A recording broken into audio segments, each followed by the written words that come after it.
গণতন্ত্রের মৌলিক দিকগুলো যখন আক্রান্ত হয় তখন স্বাভাবিকভাবে মিডিয়া তার বাইরে চলে যাবে এরকম হয় না। সামগ্রিক আক্রমণটা সামগ্রিকভাবেই হচ্ছে, সেটা দেশের বড় পরিসরে হোক, রাজ্যের ছোট পরিসরে হোক, সামগ্রিকভাবেই আক্রমণটা নেমেছে। এবং কখনো কখনো কিছু আক্রমণ তীব্র হচ্ছে, কিছু আক্রমণ একটু নরমভাবে হচ্ছে, কিন্তু আক্রমণটা চলছে।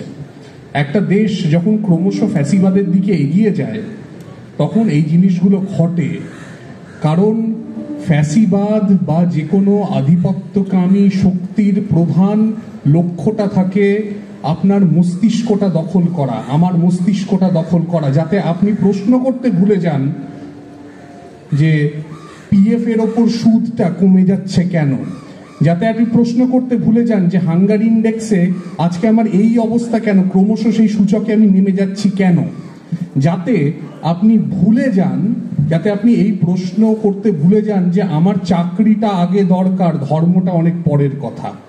সেই জায়গাগুলো ভুলিয়ে দেওয়ার জন্যেই, মস্তিষ্কটা দখল করার জন্যেই একটা সর্বগ্রাসীভাবে আপনার সব কিছুকে, গণতন্ত্রের চতুর্থ স্তম্ভটাকেও সেই কারণে দখল করা দরকার। কিন্তু এর বিপরীতে যারা দাঁড়িয়ে আছেন সেক্ষেত্রে তাদের কর্তব্য কি?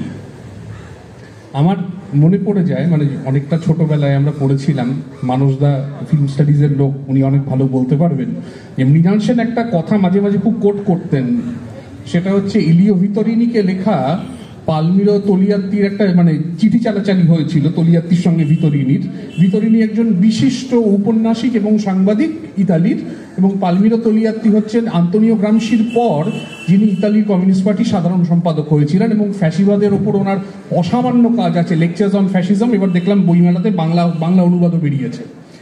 তো সেখানে আলোচনা হচ্ছে, এবার হতে হতে সত্যকে কিভাবে নিতে হবে, গ্রহণ করতে হবে, এই নিয়ে আলোচনা হচ্ছে। তো ভিতরিনি তখন তোলিয়াত্তিকে লেখেন যে the point is not to pocket the truth but to chase the truth. সত্যকে ধাওয়া করে যাওয়া, সত্যকে টেঁকে পুড়ে রাখা নয়, তাকে ধাওয়া করা। অর্থাৎ একজন সাংবাদিকের কাজ হচ্ছে সত্যকে ধাওয়া করে যাওয়া। এখন এই ধাওয়া করার ক্ষেত্রে আপনি বারবার আক্রান্ত হবেন, কারণ বৃহৎ পুঁজি সেখানে ইনভলভ রয়েছে। আপনি যদি সরকারের সঙ্গে অন্ততপক্ষে একটা লাইন করে না চলেন তাহলে আপনি বিজ্ঞাপন পাবেন না।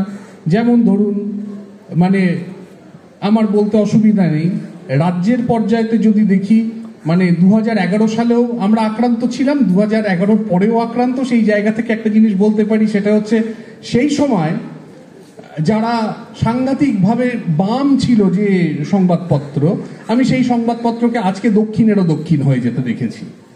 আমি সেই সংবাদপত্রকে দেখেছি সেখানে যখন দাঁড়িয়ে মানে পঞ্চায়েতে মোটামুটিভাবে লুট হয়ে যাচ্ছে ভোট, একের পর এক, একটা গোটা ব্লকে, গোটা মিনাখা ব্লকে যখন লোকে প্রার্থী দিতে পারছে না, তখন সেখানে সেই খবর ব্ল্যাক আউট করে দেওয়া হচ্ছে। তো এগুলো হয়, কিন্তু বর্তমানে যে কেন্দ্রীয় ক্ষমতায় যে সরকার অধিষ্ঠিত, সে এটাকে একেবারে অন্য মাত্রায় নিয়ে চলে গেছে, সে একটা অন্য মাত্রায় নিয়ে, এবং ফ্যাসিবাদের ধরনটাই এইটা, মানে এটা খুব নতুন ব্যাপার নয়।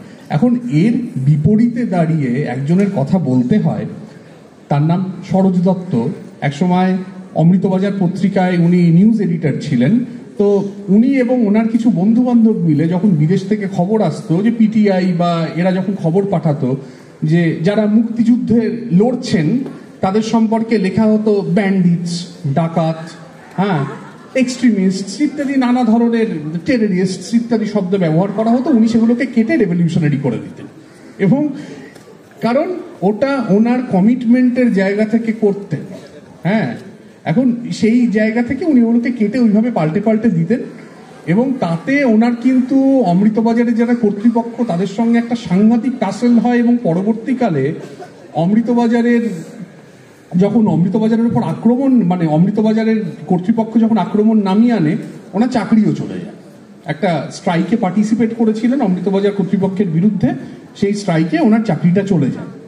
তো তারপরে উনি একটা জায়গা খুঁজে নিয়েছিলেন জায়গায় খুঁজে নিয়েছিলেন কমিউনিস্ট পার্টির কাগজ স্বাধীনতার সর্বক্ষণের কর্মী হয়ে যোগদান করেন, পরবর্তীকালে দেশহিতৈষী, নকশালবাড়ির পরবর্তীতে দেশব্রতীতে চলে যান। তো এইটা তখন প্রিন্ট মিডিয়া এরকম একটা ভূমিকা পালন করেছে এবং সেই দেশব্রতীকে বারবার আটকে দেওয়ার চেষ্টা হয়েছে। তৎকালীন সরকার মোটামুটি ভয়ঙ্করভাবে আক্রমণ নামিয়ে এনেছে, তারপরেও আন্ডারগ্রাউন্ডে দেশব্রতী বেরিয়েছে, মানুষের কাছে পৌঁছে দেওয়ার চেষ্টা হয়েছে। এমনকি সরকারের তরফে এরকম নির্দেশও থাকতো সেই সময় যে তখন দেশব্রতী প্রায় 40,000 ছাপা হতো। তো এই 40,000 দেশব্রতী তুমি যেখানেই পাবে, যদি খবর পাও তোমাকে অ্যারেস্ট করতে হবে না, পুলিশের তরফ থেকে এসে সমস্ত কপি কিনে নিয়ে চলে যাও।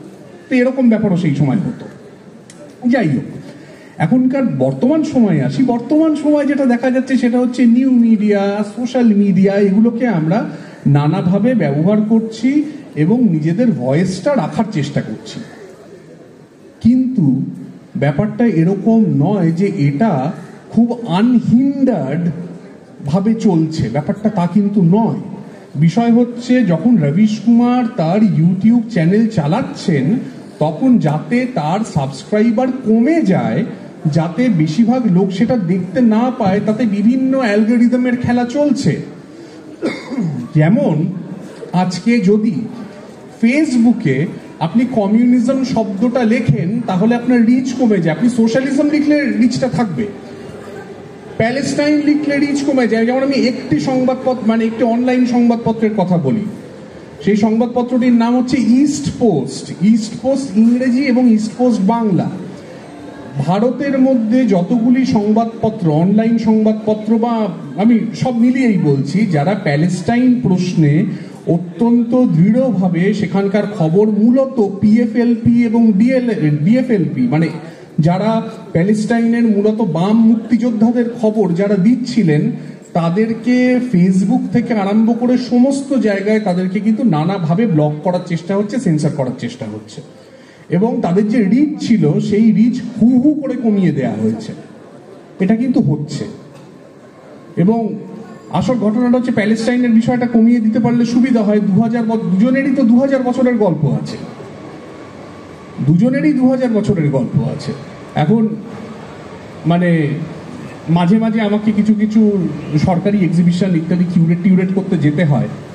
তো সেখানে এই কদিন আগে আমি একটি গেছিলাম, সেটি রামায়ণের উপরেই এক্সিবিশন ছিল, এবং সেখানে গিয়ে আমি তাদেরকে দশরথ জাতকের উপর মানে বোঝাচ্ছিলাম আর কি, যেখানে সীতারামের বোন এবং যে দশরথ জাতক আদতে রামায়ণের অন্তত পক্ষে 250 বছর আগে লেখা। তো এই দশরথ জাতক সম্পর্কে বলছিলাম, এবং তাতে বলতে বলতে যারা ক্ষমতার লোক যারা, তারা অত্যন্ত মানে ক্রুদ্ধই হলেন এবং হয়ে আমার কাছে জানতে চাইলেন যে রাম মন্দির সম্পর্কে আপনার ধারণাটা কি। আমি বললাম খুব ভালো হচ্ছে, आप एक काम कीजिए, बगल में बाबरी भी खड़ा कर दीजिए, जब फजर के जब नमाज होगा ना तो उससे रामलाला का नींद टूट जाएगा, early to bed and early to rise is always good. তো সেটা শুনে তারা সাংঘাতিকভাবে চটে গেল। তো এখন বিষয়টা হচ্ছে আপনি আপনার শিরদাঁড়াটা সোজা রাখতে পারছেন কি পারছেন না, এটা তো ব্যক্তি প্রশ্ন, কিন্তু একটা সংগঠনের প্রশ্ন, একটা বিরাট অর্গানাইজেশন সে কিভাবে চলবে, এতগুলো বার যখন আপনার সামনে ব্যারিকেড তৈরি করে দেওয়া হচ্ছে তখন আপনি কি করবেন? তখন তো আপনাকে একটা রাস্তা খুঁজতে হবে।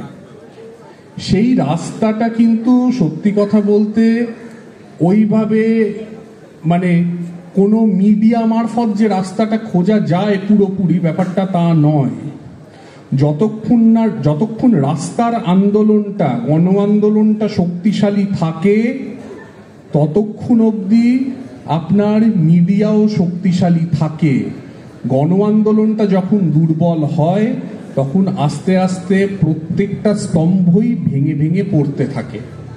আপনারা দেখছেন আওয়াজ, রোজকারের হক কথা। For more updates about Awaaz, please subscribe our YouTube channel Rajshekhar thali.